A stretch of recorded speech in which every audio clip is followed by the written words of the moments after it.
then you're like, oh, this is lit. And then an hour goes by, you're feeling a withdrawal, and then you need more just to relieve the aggravation of the previous one. Like, it's an endless cycle, it's a trap. Anybody that says weed isn't a gateway drug is a liar. But the reality is nobody's smoking crack, taking acid, if they haven't smoked weed. I was varsity freshman year for wrestling. I had decent grades and I was never not high. I thought it would be best of both worlds, you know, being at the top of my game and being high all the time. But then all of a sudden, like, you're not gonna wanna go to a party without being lit. You're not gonna wanna go to dinner without being lit. You're not gonna wanna go to school without being lit. You're not gonna wanna go to church without being lit. The best way to cope with trauma or, you know, heartbreak, whatever, it's not drowning yourself in a bottle or smoking your lungs away. It's, you know, you gotta find what works for you. What works for me, because that's all I can do, is tell you what works for me, is literally talking to people. And there's so many people who are sober and happier than when they were using. So Casey did grow up here in the East Bay. Our kids did, he's no longer speaking for us, but did get to hear from him. But you can see how powerful that is for them to hear our messaging from someone like him.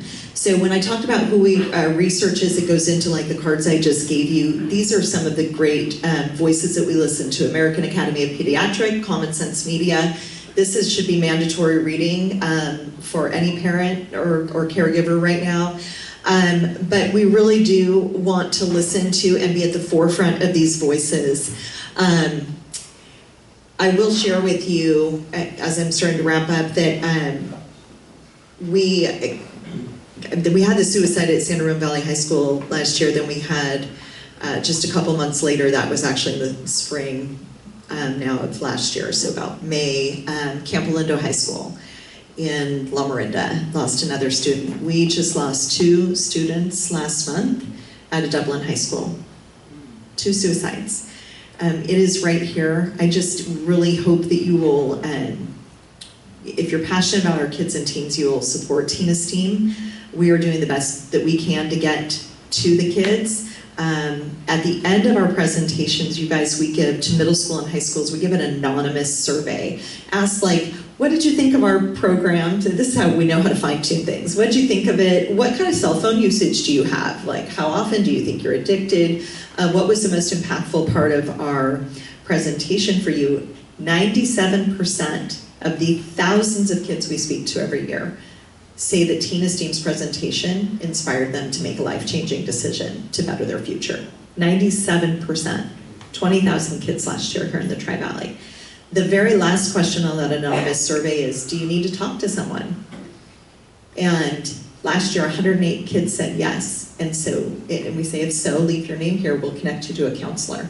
We connected 108 kids last year who may have never, ever had someone say to them, do you need to talk to a counselor?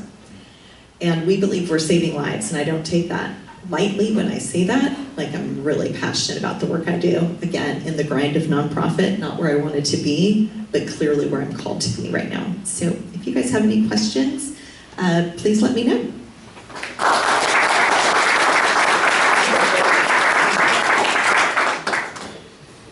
I think we do have maybe 2 minutes for questions. I have a question. Yes.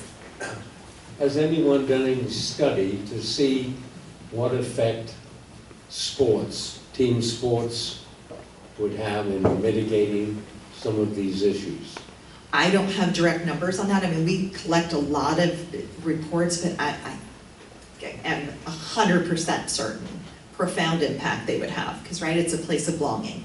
But the flip side of that is, especially in this area where it's filled with highly successful people, the athletic performance pressure is real. I just had a swim coach actually from San Ramon reach out and ask if I would come talk to their parents because the pressure they're putting on the kids is too intense. Yeah, exactly. Yeah. Great presentation. I want to share what Rotary is doing in a similar areas. Please. They just started a Rotary action group on a mental health initiative. Love. and that is a worldwide, and a lot of psychologists participate, not in great depth, but dealing with the mental health. And Love it. Yeah. Second thing is that maybe a lot of them are familiar. We have ambassadors of compassion, which is, you familiar with that? I am, yes. Okay, so they're also doing the same way. I Thank love you. it, and the more of us, and we support one another, I mean, the more people out there protecting and educating and supporting, Yeah. So the greater impact. our club sponsored a global grant in India, and where I've been there and watched their coaching to the children from an 8-year-old onwards. Love it. It has a big impact on it. So thank Love you. it, thank you. I'm just throwing bookmarks out on the tables, I have a few of these, because there's student quotes on them, just a few. I have a quick question. Yes. Not that this county is not important to me, but my 8 grandkids are in another state. Are there things like this in other states? Very hard to find. Okay, that's Very what I hard knew you to were going to find. say. I know, I have a couple, and I've actually, after Common Sense Media was at a presentation I gave in Lafayette, and I have like 3 meetings scheduled with them because I think that they're on to the importance of the work we're doing, and they want me to meet with their education committee because they're worried about our kids. Hi, so right here, I just want to thank you for the presentation. Yes. I just want to be vulnerable for a quick second. My 23-year-old son, when he was 16, was cutting. We didn't know until he cut his face. Sorry, I'm getting emotional. He was on a 5150. And until you're a parent that lives through that, what this organization is doing is so needed for our kids. So I just want to thank you as a parent that's lived through it. I'm just trying to help a kid live through it. Thank you for what you're doing. Thank you, and thank you for sharing, and I'm so profoundly sorry you've gone through that. It's heartbreaking. It's on. Okay. I'm from Stanford. Oh, I love Stanford Health. So I help run the volunteer program there, and I supervise 65 teenagers. Oh. So I see a lot of this. Mm-hmm. But my question is,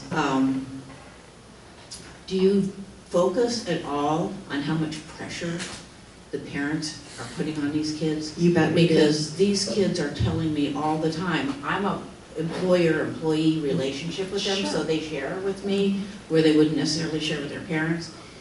The pressure that's put on them to do things, and they're staying up till 2 and 3 in the morning. And one day I asked a kid, what are you doing at 2 and 3 in the morning?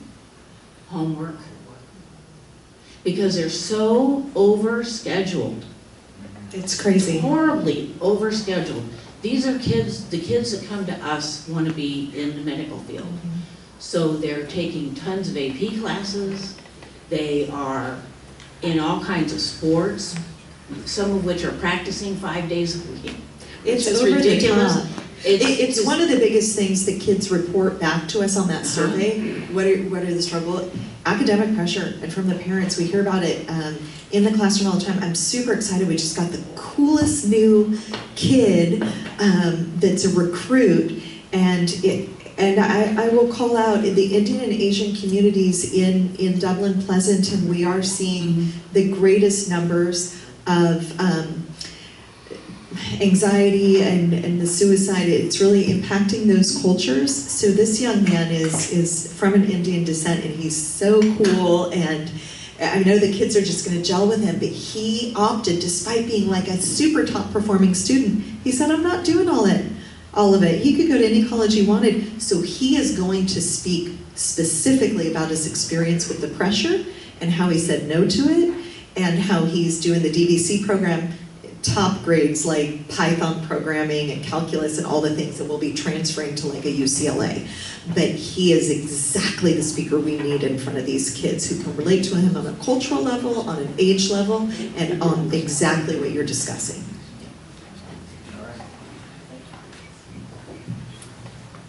Angela, thank you for being here today for this time. Recently, I don't have kids, but It's extraordinary what you're doing. Thank you. And one of the traditions of our club for a speaker is to have them decide red or white wine. I think we prefer a little bit earlier today, so. This is like a parenting survival kit that Thank you so much for being here.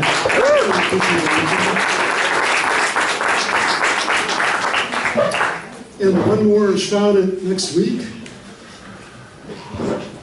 We will have Linda Stanford and Roland Ellington at Del Val Winery. Our club grants presentation. 5:30 start time. Thank you. 5 o'clock. Oh, 5 o'clock. Great. We'll see you then. Good job.